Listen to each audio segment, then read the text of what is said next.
Nebraska's media terrain stands shackled by a pervasive web of corporate and governmental influence, where the legacy of Operation Mockingbird, a CIA initiative exposed in 1975 by the Church Committee for Embedding State Narratives into Local Outlets, casts a long shadow over its newspapers, television, and radio. This infiltration manifests through headline echo and media echo, where identical or strikingly similar headlines flood platforms, driven by shared wire services like Associated Press and Reuters that strip away regional nuance and replace it with a homogenized narrative. Dominant stories force editors into uniform phrasing, a phenomenon escalating into packed journalism as outlets align with a single narrative, producing near-identical headlines that stifle diverse thought and suppress the state's varied perspectives. When coordination turns deliberate, scripted coverage emerges, a calculated manipulation of public discourse to serve specific interests, a tactic mirrored in Nebraska's media giants, and their relentless push to control information flow. Lee Enterprises, controlling 9 of the state's top 10 newspapers, Omaha World-Herald, Lincoln Journal-Star, North Platte Telegraph, Kearney Hub, Scottsbluff Star-Herald, Columbus Telegram, York News-Times, Fremont Tribune, and Grand Island Independent, exemplifies media consolidation, imposing hierarchical content directives that standardize statewide content and echo Mockingbird's infiltration tactics across print and broadcast. KMTV Channel 3, perched ironically at Mockingbird Drive, reflects centralized editorial propagation with its uniform broadcasts, while KFAB 11 10 a.m. under iHeartMedia enforces syndicated alignment through formulaic broadcasting, each outlet bending to corporate will. Corporate advocacy, fueled by Berkshire, BlackRock, and Vanguard stakes, blends profit with state-endorsed views, eroding journalistic independence and turning newsrooms into profit-driven machines.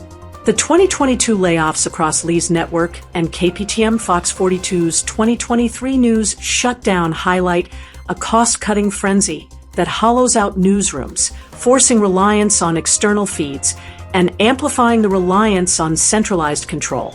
Content management platforms and shared templates produce uniform news output, a homogenized flow that prioritizes elite agendas over community voices, silencing Nebraska's unique regional identity.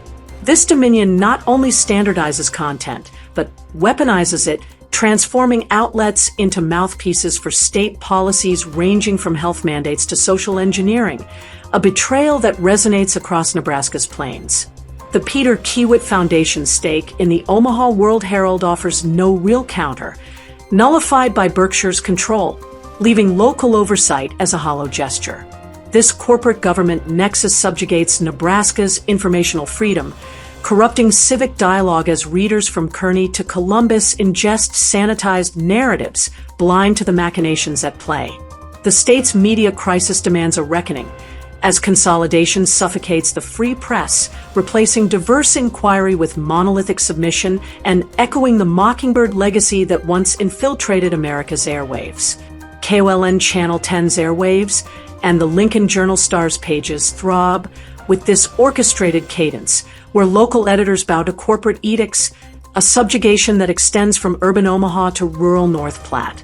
The implications corrode the democratic fabric, as Nebraska citizens face a media landscape engineered to serve distant powers, a travesty that demands urgent action to unshackle the state's voice from this corporate grip. The Mockingbird Web, corporate collusion and state influence in Nebraska media.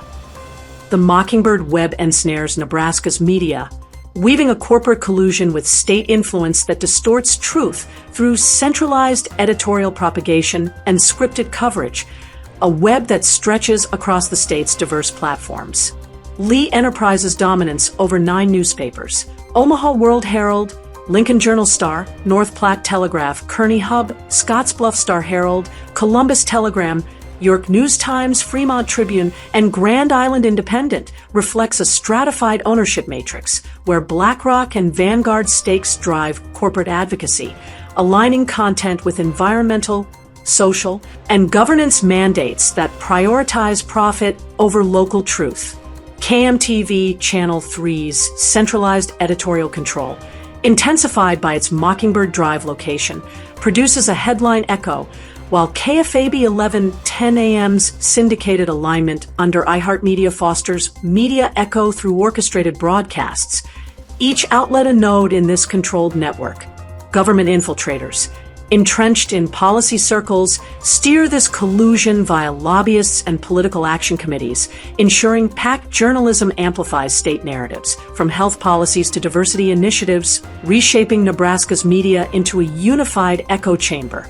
The 2022 layoffs across Lee's network and KPTM Fox 42's 2023 news shutdown expose a cost-cutting ethos that empties newsrooms, forcing reliance on wire services to enforce uniform news output and deepen the Mockingbird influence. Content management platforms with shared templates homogenize news flow, erasing local voices in the Kearney Hub or North Platte Telegraph, where regional stories surrender to corporate scripts. This corporate media amalgamation, rooted in decades of mergers, subjugates Nebraska's press, turning it into a conduit for progressive investor interests against America and white people, a trend that extends to KOLN Channel 10's televised reports and the Lincoln Journal-Star's printed pages. The Church Committee's 1975 revelations and the U.S. House Select Subcommittee's 2024 report on Fauci's misconduct validate this conspiracy, linking Mockingbird's legacy to Lee's scripted narrative cohesion and KMTV's centralized control, where state-influenced media control overrides community truth. Nebraska's media landscape, from Omaha's urban buzz to Scottsbluff's quiet corners, serves as a Mockingbird echo chamber, where corporate and governmental hands mold public perception with precision. This web of influence demands exposure, as the interplay of corporate advocacy and government steering transforms Nebraska's outlets into tools of manipulation, a betrayal of the state's journalistic heritage. The reliance on centralized editorial propagation and scripted coverage seen in the uniform broadcasts of KMTV and the syndicated alignment of KFAB reflects a deliberate strategy to silence dissent and enforce a singular worldview. The 2022 layoffs and KPTM's shutdown underscore a systemic purge of local voices, replaced by a homogenized news flow that serves elite agendas, from BlackRock's ESG pushes to government health mandates. Nebraska's citizens, from Fremont to Grand Island, face a media enslaved by this collusion, where the Mockingbird web's tendrils reach into every newsroom, demanding a reckoning to restore the state's authentic voice and dismantle this pervasive control. DEI's anti-white onslaught, corporate woke agenda in Nebraska media. DEI's anti-white onslaught ravages Nebraska's media, imposing a corporate woke agenda that undermines local integrity through a pervasive corporate government collusion that stretches across the state's journalistic landscape. Lee Enterprises enforces diversity, equity, and inclusion across its 9 newspapers: Omaha World Herald, Lincoln Journal-Star, North Platte Telegraph, Kearney Hub, Scottsbluff Star-Herald, Columbus Telegram, York News-Times, Fremont Tribune, and Grand Island Independent, mandating hiring quotas under 2025 ESG reports, diversifying rosters with female lead writers and minority contributors to appease BlackRock and Vanguard's progressive investor interests that target America and white people with a calculated agenda. KMTV Channel 3's DI push, overseen by its news director, mirrors this corporate directive, while KFAB 11:10 a.m. integrates similar policies under iHeartMedia, reflecting scripted narrative cohesion that aligns with national trends infiltrating Nebraska's airwaves. Government infiltrators within agencies like Health and Human Services channel grants to enforce compliance, transforming the Kearney Hub's lifestyle pages into platforms for identity politics, and the Scottsbluff Star-Herald's opinions into manifestos for equity that clash violently with Nebraska's traditional values, eroding the cultural fabric of the state.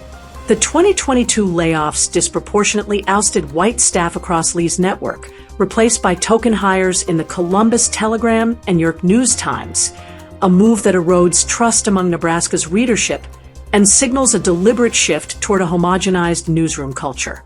BlackRock's ESG scoring drives a 30% anti-white quota, according to internal leaks, fostering hostile news environments where white perspectives face systematic exclusion, a trend that extends to KOLN Channel 10's group visuals and the World Herald's collective editorialism, amplifying a Mockingbird media tactic that manipulates perception through state-sanctioned social agendas. This collusion, fueled by investment powerhouses and lobbyist direction, produces a homogenized news flow that supplants local identity with a woke monoculture, turning the Fremont Tribune's community notes and Grand Island Independent's business reports into vehicles for liberal indoctrination that ignore the state's working-class realities. The damage transcends hiring practices, corrupting editorial independence by replacing merit with mandated diversity that serves corporate and government elites, a betrayal that resonates from Omaha's urban core to the rural plains of North Platte, where readers feel increasingly alienated by a press that no longer reflects their lives. Nebraska's press suffers profoundly under this onslaught, its pluralistic essence eroded by a corporate elite serving external dictates that prioritize progressive agendas over the state's authentic voice. The interplay of corporate advocacy and government steering, seen in the uniform outputs of Lee's papers and the broadcast alignment of KMTV and KFAB, transforms newsrooms into echo chambers that propagate state-endorsed narratives, a subversion of the journalistic mission that once championed Nebraska's diverse communities. This anti-white woke agenda, entrenched through content management platforms and shared templates, demands dismantling to reclaim the state's media as a true reflection of its people, a task that requires confronting the deep-seated collusion that has turned Nebraska's newspapers and airwaves into tools of ideological conformity rather than beacons of independent thought. COVID misrepresentation and entrenched control, Nebraska's media betrayal. COVID misrepresentation and entrenched control betray Nebraska's media, unveiling a corporate government conspiracy that manipulates through scripted coverage and centralized content sovereignty, a betrayal that permeates the state's informational fabric. Lee Enterprises' 9 newspapers, Omaha World Herald, Lincoln Journal-Star, North Platte Telegraph, Kearney Hub, Scottsbluff Star-Herald, Columbus Telegram, York News Times, Fremont Tribune, and Grand Island Independent parroted CDC and NIH protocols, echoing Dr. Anthony Fauci's debunked assertions and creating a print-digital amalgamation of state distortion that positioned Lee's outlets as mouthpieces for corporate edicts and policy alike. KMTV Channel 3's centralized editorial control on Mockingbird Drive, KFAB 11:10 a.m.'s orchestrated broadcasts, and KOLN Channel 10's group visuals synchronized this manipulation, reflecting packed journalism and collective editorialism that align Nebraska's media with national deception. The U.S. House Select Subcommittee on the Coronavirus Pandemic's 2024 report cites NIH emails exposing Fauci's corruption, a revelation that underscores the depth of this collusion, while the Department of Justice's 2025 archive details billions in relief fraud, with Lee's papers minimizing waste to shield government credibility. The Church Committee's 1975 findings, linking Mockingbird's legacy via Frank Wisner and Phil Graham to state-influenced media, connect this modern betrayal to a historical pattern of control that persists in Nebraska's newsrooms. In the Kearney Hub, lab leak theories vanished while natural origin myths prevailed, aligning with Fauci's NIH directives, while the Columbus Telegram ignored fraud reports, and the Fremont Tribune framed dissent as conspiracy, tactics straight from a Mockingbird playbook where infiltrated agencies fed disinformation to compliant press. BlackRock and Vanguard's ESG pressure ensured Lee's compliance, rewarding alignment with investment favor, a pressure that extended to KMTV's uniform broadcasts and KFAB's scripted airwaves, creating a statewide echo chamber of misinformation. The 2022 layoffs and KPTM's 2023 news and exposed newsroom depletion, forcing reliance on wire services that fueled uniform news output, a reliance that entrenched government figures despite 2025 purges, sustained through lobbyists and political action committees steering DEI and health narratives from the shadows. Nebraska's media, from the North Platte Telegraph to the Grand Island Independent, serves this conspiracy, eroding public trust and enabling state overreach that betrays the state's citizens by suppressing alternative perspectives. The interplay of hierarchical content directives and content management platforms produces a homogenized news flow, where Colnes's visuals and the World Herald's pages reinforce a singular narrative, a control that demands community action to restore truth. Entrenched control, rooted in decades of Mockingbird influence, persists despite administrative efforts to remove complicit figures, leaving Nebraska's press complicit in a fabricated pandemic tale that manipulates health policy and public safety. This betrayal, evident in the state's silenced voices from Omaha to Scottsbluff, necessitates a reckoning to dismantle the corporate-government alliance and reclaim Nebraska's media as a bastion of independent inquiry, free from the entrenched control that has long dictated its airwaves and pages. The unyielding cadence of subjugation, reclaiming Nebraska's media freedom. The unyielding cadence of subjugation chains Nebraska's media to a corporate government dominion, a legacy of Mockingbird's infiltration that demands reclamation through resolute community action to break free from its grasp. Headline echoes and media echo reverberate across Lee's 9 newspapers: Omaha World Herald, Lincoln Journal-Star, North Platte Telegraph, Kearney Hub, Scottsbluff Star-Herald, Columbus Telegram, York News-Times, Fremont Tribune, and Grand Island Independent, merging into a print-digital amalgamation where uniform news output buries local truth beneath a suffocating layer of syndicated narrative cohesion, drowning out the state's diverse voices. Berkshire's 2020 stake, reinforced by BlackRock and Vanguard's equity, constructs a stratified ownership matrix that enforces hierarchical content directives, yielding formulaic reportage that prioritizes investor gains over civic duty and transforms Nebraska's press into a tool of external control.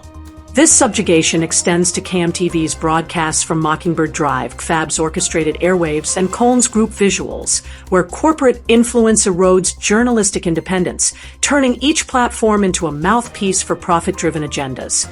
The 2022 layoffs gutted newsrooms, amplifying this control by hollowing out local staff, while DEI's anti-white quotas and COVID's misrepresented narratives further entrench the collusion, a web woven by government infiltrators who steer policy through lobbyists and political action committees despite partial 2025 purges. The Church Committee's 1975 revelations and the U.S. House Select Subcommittee's 2024 report on Fauci's misconduct validate this entrenched control, linking Mockingbird's legacy to the state-influenced media that dominates Nebraska's airwaves and pages, where scripted coverage and collective editorialism perpetuate a facade of truth. These documents expose how government figures, despite recent removals, maintain influence through decades-old networks, ensuring the cadence of subjugation persists even as purges target complicit actors in health and intelligence sectors.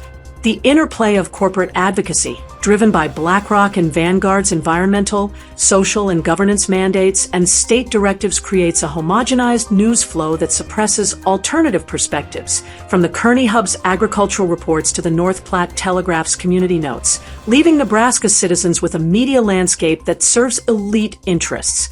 This betrayal demands reclamation, where Nebraskans name complicit editors and reporters in local forums, leveraging boycotts to starve advertisers, and pushing for antitrust action through school boards and state legislatures to demand ownership disclosure, a strategy that challenges the stratified ownership matrix head-on. Reclamation hinges on a united front that restores journalistic independence, freeing Nebraska's press from corporate chains and silencing the Dominion's echo with the state's authentic voice, rooted in labor, family, and liberty. Alternative platforms like indie blogs offer unfiltered insights, empowering readers to reject the contrived spectrum of Lee's papers and invest in truth-aligned enterprises, while investigations posted on social media expose Mockingbird lies, igniting a grassroots movement. Civic engagement, from town halls to ballot initiatives, forces transparency and dismantles the corporate government collusion that has long dictated Nebraska's media, from Omaha's urban buzz to Scottsbluff's rural quiet. This collective resolve transforms subjugated outlets into liberated forums, where the state's true cadence resounds unfiltered, breaking the unyielding grip of a legacy that has betrayed Nebraska's journalistic soul for far too long. Conclusion: reclaiming truth through grassroots power. Nebraska's media landscape languishes under a suffocating corporate government stranglehold, a legacy of Operation Mockingbird's infiltration that Lee Enterprises perpetuates through its 9 newspapers: Omaha World-Herald, Lincoln Journal-Star, North Platte Telegraph, Kearney Hub, Scottsbluff Star-Herald, Columbus Telegram, York News-Times, Fremont Tribune, and Grand Island Independent. Headline echoes and media echoes saturate the state, fueled by hierarchical content directives and centralized editorial propagation, with KMTV Channel 3, KFAB 11, 10 a.m., and KOLN Channel 10 reinforcing this through scripted coverage and uniform news output. Corporate advocacy, driven by Berkshire, BlackRock, and Vanguard, merges profit with state agendas, while DEI's anti-white quotas and COVID misrepresentation, validated by the 2024 subcommittee report and 1975 Church Committee findings, erode trust, aligning with Mockingbird's state-influenced media control. The 2022 layoffs and KPTM's 2023 news and expose a newsroom purge, with content management platforms and shared templates cementing a homogenized news flow that serves elite interests, a betrayal echoing from Omaha to Grand Island.